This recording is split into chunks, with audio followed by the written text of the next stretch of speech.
What is up, 509 outdoor fans? Thank you for watching today's video. It's going to be a little get to know me. It'll be personal, some fishing, some hunting kind of stuff. What kind of stuff I like to fish, mainly in today's video. Trying to keep it real short. These might be a little cringy for the first couple because I have absolutely no idea what I'm doing. This is going to be my first video ever uploaded to YouTube. And hopefully you guys enjoy it. Please hit the like button. Hit the subscribe button. You could even share it if you want to. I don't know.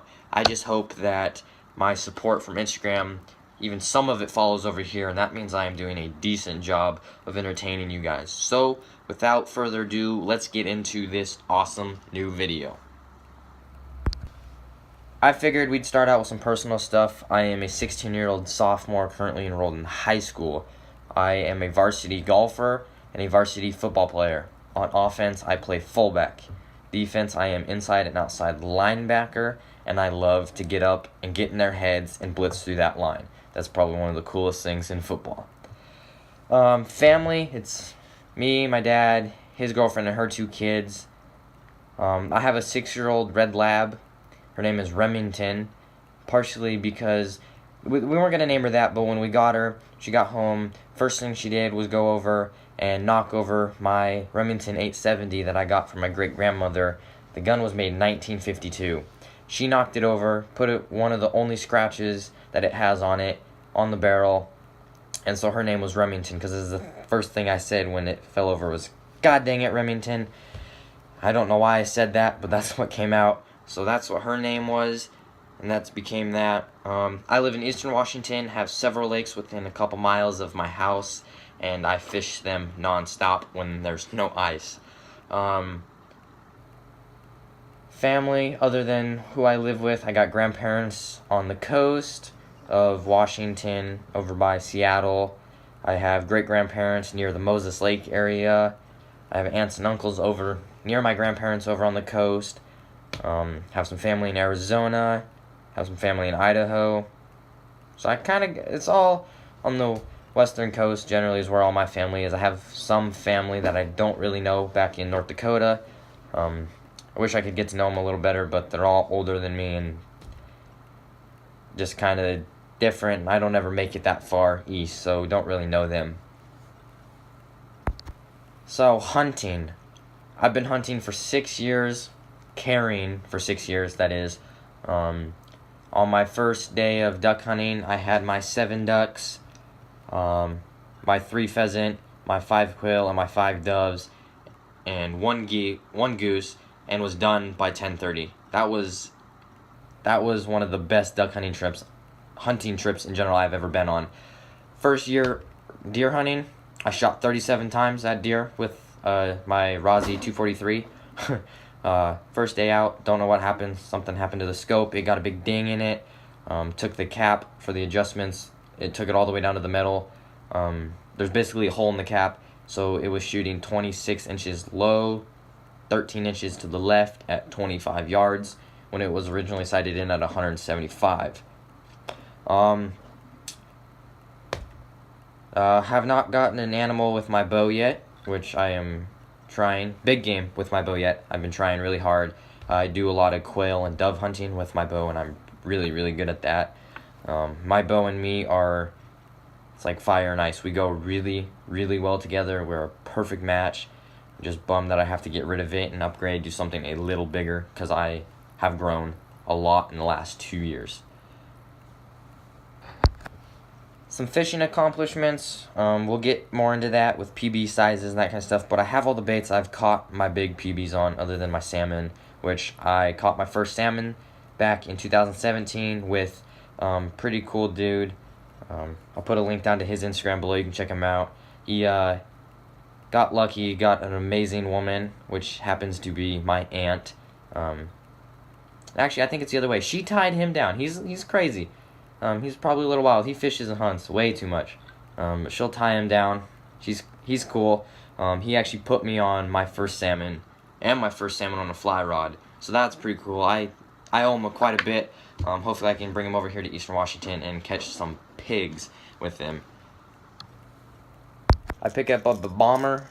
This is a flat build deep diving crankbait. I take a fine point Sharpie and put the depth ratings on all of my baits if they do not already have it engraved in the bill. This sucker goes down to 9 feet deep. This is the FF square lip. This is a very shiny color, and I love fishing this. I have several other colors, but this one has caught me some very, very nice smallmouth paralleling riprap. So once you get past the 9-foot depth, anywhere from 10 to 20 feet deep with my really deep diving crankbaits, I pick up DT 16s from Rapala. This, I believe, is a shad color, and this thing is very, very crucial to my late summer fishing when the fish go below 15 feet. I fish this around some really deep docks, along cliff edges, and I have caught some very, very nice largemouth and smallmouth on this bait. This is an awesome bait. Moving past the crankbaits, we'll get into my favorite jerkbait. This is actually a Rapala jerkbait that I put on some little flashiness on the back, pimp it out. But this is also custom painted from a guy with Instagram named Sea Knight. Can you see that? Sea Knight. Nope, can't see that. Anyway, he custom painted this thing for me. I don't even know what you'd call it. I just call it Sea Knight. All my friends know if I say Sea Knight, if I'm already out at the lake and they're like, hey man, I'm coming out, what do you need? If you don't have it, I will say pick up Sea Knight, and they will pick up the box that has Sea Knight, because if not, they don't get to use my stuff for the day, because this thing, I fish this thing year round when there's no ice on the water. So once getting past the hard baits, we hit the top of the water column. Top water. My favorite topwater bait is this bass colored popper. This is a really cheap bait. I definitely suggest switching out the hooks because they are not very strong. They bend very easy. I can bend them with my fingers. But if that little white flare and the tinsel for fly tying is not on the back, you will not. I do not catch fish on this bait. For some reason, that's just enough to get more attention to the bait, and it works. It's got some pretty good rattles in there, and I can walk this bait with a softer rod tip.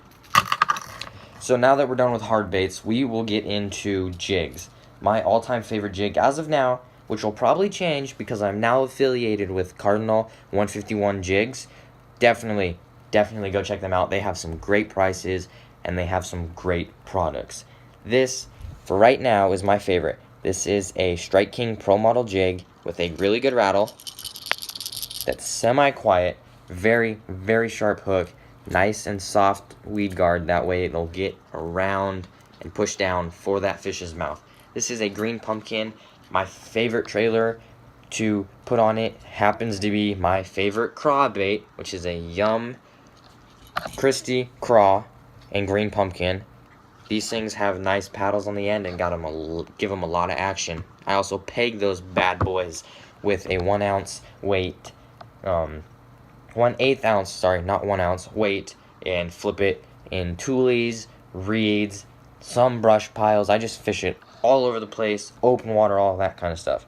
And now onto my favorite creature bait. This is a Strike King Riverbug. This is the green pumpkin with red flake. This thing is amazing. I flip these things and punch these all the time throughout the summer because they are fantastic. That is it, really, for my favorite baits. Oh, just kidding. Got one more. this is a Storm 360 Search bait. My very first muskie on this bad boy. Oh, yeah. Caught muskie on this, too. Personal best smallmouth, 5.5 pounds. And my first muskie was also on this bait. Caught a muskie on this the day after from that popper. Started fishing these more. These things have a great action to them, and I absolutely love them. For $5, you can get 3 bodies and a head, and you can't beat it. It's probably one of the best swim baits out there on the market, and I am not affiliated with them. I will leave the link down below of where you can get these. These are Storm, so for all you people out there that hate on Storm, think again. So, thank you so much for watching today's video. I hope you enjoy it. I hope you hit that subscribe button, hit that like button, show your friends my videos, and I really, really am excited to get into this YouTube scene. Later in the year, again, I will be joining a bass club very soon. I will be fishing tournaments. I will travel more. I have some meetings set up with my uncle, who I mentioned earlier, to do some spring fishing for bass. I got some buddies that live over on the coast that I can fish a bunch of lily padded lakes with frogs and that kind of stuff, get more comfortable with them. And I don't really have much else to say. I hope you guys enjoyed this. I hope the video was not too bad, because I am new at this and I have no idea what I'm doing. So thank you again for watching, and always stay fishing and keep them lines tight.